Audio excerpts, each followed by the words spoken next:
بارش کے ساتھ ساتھ سردی کی شدت بھی بڑھتی جا رہی تھی اور دھیرے دھیرے محلے کا کمپاؤنڈ خالی ہوتا گیا اور دوپہر 3 بجے تک میرے اور فضلو بابا کے علاوہ باقی سبھی لوگ اپنے اپنے گھروں کو جا چکے تھے۔ میں درمیانی وقفے میں چند لمحوں کے لیے بستہ رکھنے کے لیے گھر بھی گیا، لیکن جیسے ہی امی کی نظر چوکی میں پھر سے باہر بھاگ آیا تھا۔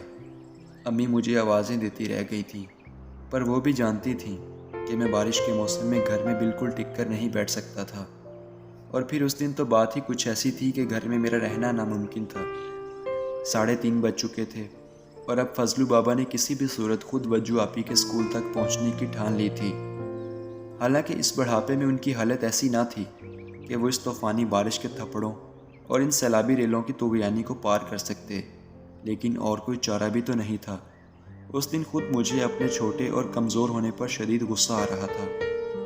میں نے دل میں پکا طے کر لیا تھا کہ جیسے ہی میں کچھ بڑا ہوا خود اپنے پیسے جمع کر کے ایک تانگا خرید لوں گا، تاکہ آئندہ کبھی ایسا موقع ملے تو میں خود جا کر وجو آپی کو گھر واپس لا سکوں۔ اس دن فضلو بابا کے ساتھ کھڑے بارش میں بھیگے ہوئے خیالوں میں جانے کتنی دیر میں وجو آپی کو اپنے تانگے پر بٹھائے سڑکوں پر گھومتا رہا۔ بالآخر فضلو بابا نے اپنی پرانی اور بوسیدہ برساتی کے بٹن کسے، سر پر برساتی کی ٹوپی اوڑھی اور چھتری اٹھا کر اللہ کا نام لیتے ہوئے قدم بڑھائے ہی تھے کہ محلے کے بڑے اور سال خوردہ چوبی گیٹ سے طاہر بھائی اپنی نئی ریلے سائیکل تھامے اندر داخل ہوئے دکھائی دیے۔ وہ بری طرح بھیگے ہوئے تھے اور سائیکل پر سوار بھی نہ تھے، کیونکہ شاید اتنے تیز پانی میں سائیکل کی سواری ہی ناممکن تھی۔ طاہر بھائی ہمارے محلے کے ہونہار نوجوان تھے اور ابھی حال ہی میں انہوں نے 12ویں کا امتحان نہایت اچھے نمبروں سے پاس کیا تھا۔ ان کے ابو میرے ابا کے ساتھ سرکاری ملازم تھے اور ان کی شدید خواہش تھی کہ ان کا بیٹا ڈاکٹری پڑھ کر شہر کا نامور ڈاکٹر کہلائے۔ یہ نئی سائیکل بھی طاہر بھائی کے ابا نے ان کے 12ویں جماعت کے نتیجے کی خوشی میں انہیں دلوائی تھی۔ فضلو بابا کو یوں برستی بارش میں محلے سے باہر جاتا دیکھ کر انہوں نے وجہ پوچھی تو جواب میں فضلو بابا نے صبح سے لے کر اب تک کی تمام رام کہانی سنا دی کہ وجو آپی اب تک اسکول سے واپس نہیں آئیں اور سارا گھر ان کی وجہ سے کس قدر پریشان ہے۔ طاہر بھائی نے ایک نظر سڑک پر بہتے پانی کے بکھرے ہوئے ریلوں پر اور دوسری نظر اب بھی چھاجوں برستے آسمان پر ڈالتے ہوئے پوچھا، لیکن آپ اتنی دور کیسے جائیں گے؟ بڑے اسکول تک تو سارا راستہ پانی سے گھرا ہوا ہے۔ فضلو بابا نے گہری سی سانس لی اور بے چارگی سے بولے، جانا تو پڑے گا بیٹا، وہاں وجو بھی بیٹھی ہماری راہ تکتی ہوں گی، اب تو شام بھی سر پر ٹھہرنے کو ہے۔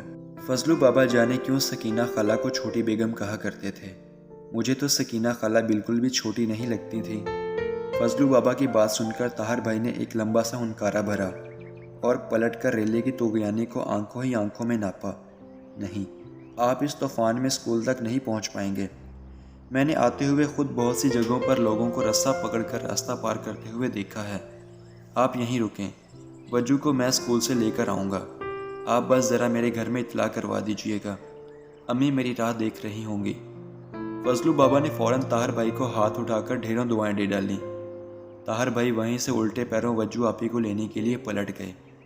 میں جلدی سے بھاگ کر طاہر بھائی کے گھر میں اطلاع دے کر پلٹ آیا۔ اب میں اور فضلو بابا پلکیں جھپکائے بنا اسکول کی طرف سے آنے والی سڑک کو یوں گھور رہے تھے جیسے کچھ ہی دیر میں وہاں سے قارون کا کوئی خزانہ نکلنے والا ہو۔ گھنٹہ پر یوں ہی بیت گیا اور پھر وہ آخرکار دور سے اپنی سائیکل تھامے خرامہ خرامہ آتے ہوئے نظر آئے۔ وجو آپی ان کے پیچھے پیچھے سر جھکائے کچھ ڈری سہمی سی بھیگی ہوئی چلی آ رہی تھی۔ پتہ یہ چلا کہ جب طاہر بھائی انہیں لینے کے لیے اسکول پہنچے تو اسکول خالی ہو چکا تھا اور صرف اسکول کا بوڑھا چوکیدار وجو آپی کی وجہ سے وہاں رکا ہوا تھا۔ وجو آپی کا پریشانی اور خوف کے مارے برا حال تھا۔ طاہر بھائی کو آتا دیکھ کر ان کی جان میں جان تو آئی، پر ان کے ساتھ یوں اکیلے چل پڑنے میں بھی ان کی حیا آڑے آ رہی تھی۔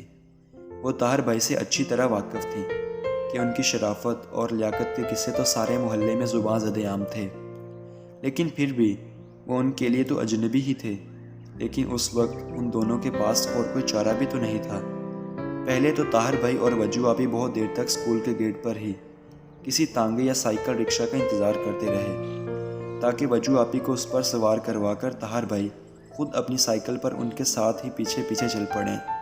لیکن جب آدھا گھنٹہ گزرنے کے باوجود دور دور تک کسی سواری کا نام و نشان تک دکھائی نہ دیا تو مجبوراً ان دونوں کو پیدل ہی گھر کی طرف روانہ ہونا پڑا۔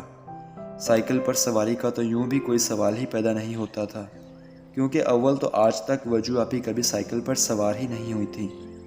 غیاث چچا کے پاس سرخ رنگ کی اٹلی کی بنی ہوئی ایک ویسپا اسکوٹر تھی، جس پر کبھی کبھی وہ شام کو وجو آپی کو سیر کے لیے لے کر نکلتے تھے۔ اس وقت اگر میں بھی کہیں محلے میں انہیں دکھائی دیتا تو وہ مجھے بھی اسکوٹر کے اگلے حصے میں جہاں سامان رکھنے کی ایک ٹوکری سی بنی ہوتی ہے وہاں کھڑا کر لیتے تھے اور محلے کے گیٹ پر اتارتے ہوئے آگے بڑھ جاتے تھے، کیونکہ مجھے گیٹ سے باہر جانے کی اجازت نہیں تھی۔ لیکن وجو آپی کے ساتھ ہوئی اسکوٹر کی یہ چند لمحوں کی سواری بھی ہفتوں مجھے سرشار رکھتی تھی۔ طاہر بھائی کو امید تھی کہ شاید راستے میں سواری مل جائے، لیکن اس برستی شام میں تو کوئی تانگا بھی دور دور تک دکھائی نہیں دے رہا تھا۔ بالآخر طے یہی پایا کہ دونوں پیدل ہی ممکنہ راستوں سے اور پانی سے بچتے ہوئے گھر کی راہ پکڑ لیں، کیونکہ شام دھیرے دھیرے ڈھلتی جا رہی تھی اور اب وہاں کھڑے رہ کر مزید انتظار کرنا صرف اور صرف وقت برباد کرنے کے مترادف تھا۔ جب وہ دونوں محلے کے گیٹ سے اندر داخل ہوئے تو شام کے 5 بج چکے تھے اور دونوں ہی سر سے پاؤں تک پانی میں شرابور تھے۔ وجو آپی کو تو باقاعدہ چھینکیں آنا شروع ہو چکی تھیں اور طاہر بھائی کی حالت بھی کچھ اچھی نہیں تھی۔ فضلو بابا نے طاہر بھائی سے بہت کہا کہ سکینہ خالہ نے گھر میں ان دونوں کے لیے گرما گرم جو شادہ تیار کر رکھا ہے وہ پیتے جائیں، لیکن طاہر بھائی مسکرا کر ٹال گئے۔ گھر کے دروازے سے اندر داخل ہوتے ہوئے وجو آپی نے مڑ کر ایک لمحے کو پلکیں اٹھائیں اور دھیرے سے طاہر بھائی سے شکریہ کہا۔ جواب میں طاہر بھائی صرف سر ہلا کر ہی رہ گئے۔ اگلا ایک ہفتہ دونوں ہی اپنے اپنے گھروں میں نزلے زکام اور بخار کی کیفیت میں بستر سے لگے رہے، لیکن اس وقت کون جانتا تھا کہ وجو آپی اور طاہر بھائی کی یہ پہلی اور بھیگی سی ملاقات اگلے چند ہفتوں میں دونوں کو ایک ایسے جذبے سے بھگو کر شرابور کر دے گی جس کی سیلن زندگی کی آخری سانسوں تک ان کے دلوں کے بند کمروں میں گھٹن پیدا کرتی رہے گی۔